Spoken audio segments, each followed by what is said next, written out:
In today's video, I'll be sharing with you 5 tips to help you get unstuck and regain motivation. So keep on watching. My name is Bassima. I'm a certified life and productivity coach. Welcome back to my channel. This is really part 3 to my videos on how to set achievable goals and how to manage your priorities. So if you haven't checked those out yet, I'll leave them down below in the description box and you can do so. Let's get right into motivational tip number 1. Motivational tip number 1 is to set up an accountability system. A definite don't when it comes to setting up your accountability system is don't look for friends or family. This was a major mistake that I made when starting out because I didn't want to pay for services, which is completely fine. But family and friends is oftentimes not the best route to take because it can oftentimes get flaky. It's easy to say no to them, very easy to get off topic, and that's what you want to avoid if you're trying to create a new habit or get out of some type of slump. Instead, I'll be talking to you in this video about 2 main ways you can set up an accountability system. So there's the paid way and the free way. I'll be walking you through an awesome free resource that's going to help you get that accountability that's not going to be a family or friend, so that you feel more inclined to stick to the commitments that you're making and really show up for those accountability sessions. In terms of paid version, you can really find any type of mentor or coach on any social media site. This can be anything from Instagram, YouTube, Facebook, LinkedIn. There's also tons of freelancer websites which also offer coaching or mentorship services on Fiverr, Upwork, and those are great alternatives. Having someone in your corner that's rooting for you, that's related to the goals that you're looking for. So say you want to start a business, there's tons of business coaches out there offering services for a variety of prices. If you're looking to improve your productivity or time management, then you can also hire a life and productivity coach. This is in terms of paid version. Now, I know not everyone has access to resources or money right now that's going to allow them to hire someone. There's tons of free resources you can also turn to. I know for me, when I was starting out coaching, a great one where I offered my services was on Reddit. So I took on 3 free clients at the time, and there was tons of people looking for accountability and coaching, and so that was a great place to start. I've also been coached off of Reddit. If you're looking for life coaches, mindset coaches, any type of person that's potentially doing some type of certification or wants to try their hand at coaching is going to be willing to take you on for free. There's also Facebook groups where you can find yourself an accountability partner. You don't know them well enough yet, so this is a great opportunity for you to still stick to your commitments while having someone that's more like a partner instead of a coach or a mentor. The free resource that I'll be talking to you about today, which I absolutely love, is called Focusmate. Now, this is a great one as well, especially if you're looking to get unstuck and get started and you don't have the resources yet, because they do offer you 3 50-minute chunk sessions throughout the week. Let me take you to my computer right now. So I'll be walking you through the tutorial on Focusmate right over here.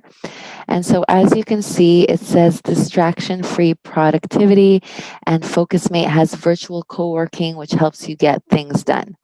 So this is awesome because you will get 3 sessions per week for free.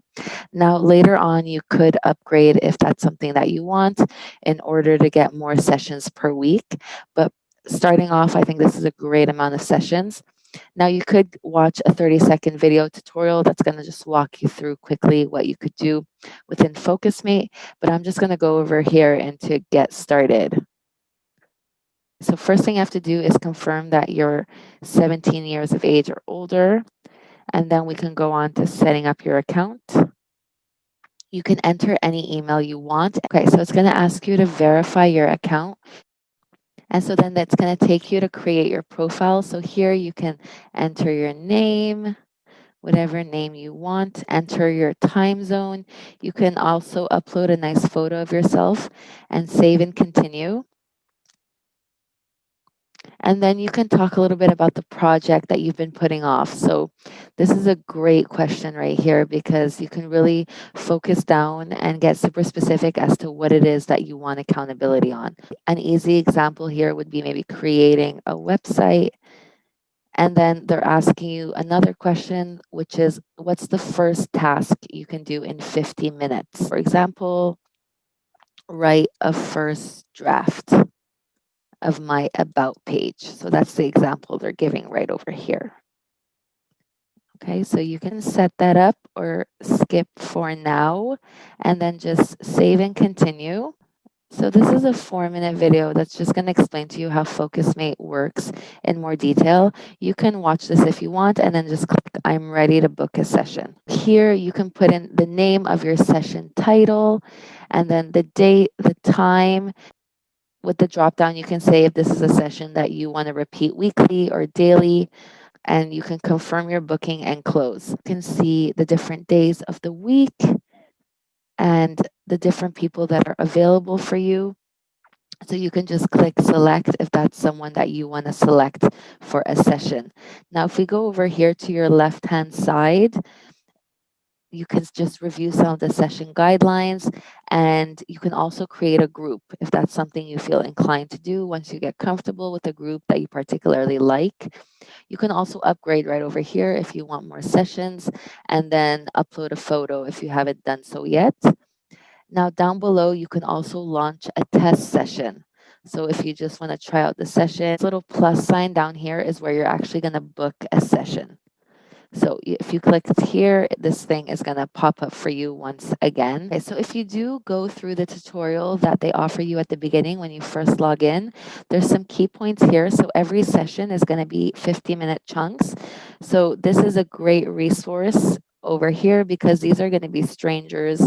So you're really going to feel inclined to stick to your sessions. Now, some key things to do is that once you start your session, you want to discuss what your goal is for the session with the partner. So whoever it is that you have opposite you on the call. Something else that you want to do is that you can also write in the chat what your task is that is recommended.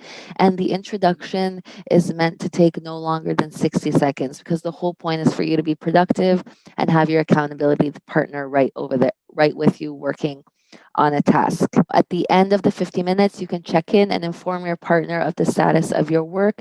This is also a super awesome motivation tactic because you will feel more inclined to complete whatever it is that you said you wanted to get done so that you can tell your partner that I got it done. And some other details that they will walk you through within the video is that you can mute your mic or not, and you can minimize your screen if you feel inclined to. If you want to see more videos related to life coaching, time management, productivity, and self-discipline, then hit that like and subscribe button down below. Motivational tip number 2 is to use exercise to start off your day or when your energy dips. Starting off your day with exercise doesn't work for everyone, but especially if you're not a morning person and you're trying to get into the habit of waking up early and trying to find that motivation for that, it doesn't have to be anything strenuous. In fact, I'd encourage that it's not, just because that would allow you to boost your mood but not get overly exhausted that you don't even want to look at work afterwards. In my case, because I am mostly a morning person, I don't use it in the morning since I already do have that energy, but I do use it throughout the day when my energy dips and I want to get back into focusing on my work.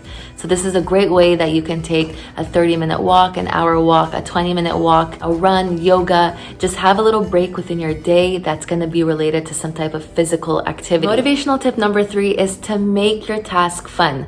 Honestly, there's nothing worse than doing a task that you absolutely dread and don't want to do. For example, if you absolutely hate responding to emails or you hate doing physical activity, trying to start something new that you're not great at and you're feeling a lot of resistance towards it, then this is a great place to try to make that task a little more fun. This could be anything from as simple as if there's a favorite drink you like to drink and replying to emails, you can do that. So linking the two together makes it more enjoyable. If you don't enjoy physical activity, put some music that's going to hype you up, get you into the vibe more. So something that's going to get you into the energy of doing whatever it is that you don't particularly like doing or you're trying to form a new habit with. Some other great ones that I absolutely love, especially if you're potentially studying a skill or you're studying for some type of exam, there's tons of study with me videos on YouTube that you can turn to. I know those are awesome because there's any length of time that you're looking for. So if you want to be working for an hour, there's tons of live study with me videos that you can put on, and it just feels like you're studying with a friend. That can be something super motivating, knowing that you have someone with you. Another great thing is that you can also use FocusMate for any of those tasks that you don't enjoy. FocusMate is great for accountability, but it's also great for making your task more fun and not feeling alone or bored while doing your task. Now, one thing you can also do in terms of making your task fun, this is especially for people that don't get distracted easily or need to hear some background noise. I like to put on some light shows where I don't particularly get distracted, maybe because I've already seen them before. So feel-good shows on Netflix, I usually turn to Friends or New Girl. Just having them play in the background at a very low volume makes the task more enjoyable for me. One more tip I have for you when it comes to making your task fun is using some type of Pomodoro timer that's gonna associate a challenge with the task. So I know I love to use Pomodoro if I want to finish something pretty quickly, knowing that there's the clock ticking and that I have to work against it. Feeling that challenge is just super motivating. You can also potentially set yourself a certain number of hours or minutes that you want to hit for the day. If that's something that motivates you, then you can work towards those certain minutes or hours that you want to hit. Motivational tip number 4 is super important, especially since most of us are still in quarantine and it can get very, very boring having to stare and work in the same environment every single day. So switching up your environment, whether it's a different seat in your house, a different room in your house, or even just sprucing up wherever it is that you're sitting, can really be a huge game changer. I'll move my work stuff to another room, I'll light a candle, something that's giving me a different ambiance, like as if you're in a new place when in fact you're not, but just giving you that feel can be super motivating. Motivational tip number 5 is to get enough sleep. I can't stress how important this is, especially if you're someone that's trying to aim for waking up early, so 5 a.m. or 6 a.m. Nothing kills motivation like feeling sluggish, lazy, tired when you wake up in the morning. Now, I know if I don't get enough sleep, one of the first things that happens to me is that I wake up in the morning and I already feel behind and I end up beating myself up about it, and it just becomes a snowball effect where you never actually get the work done that you want to get done. So really start with implementing some type of night routine. It doesn't have to look like any of those extravagant ones that we see on YouTube. It can be something super simple that's going to allow you to disconnect and wind down and get the amount of rest that you need in order to feel more energized in the morning. If you particularly don't feel energized but you have gotten enough sleep, then what you can do is use the exercise. So motivational tip number 2 to help you wake up and start your day without just jumping out of your bed and straight into your task right away. That's a great starting point for motivation. So these are 5 motivational tips that are going to be super helpful, especially if you're feeling stuck right now. I'd love to hear down below if you're thinking of trying out any of these motivational tips. And if you like this video, hit that like and subscribe button. Thank you so much for watching.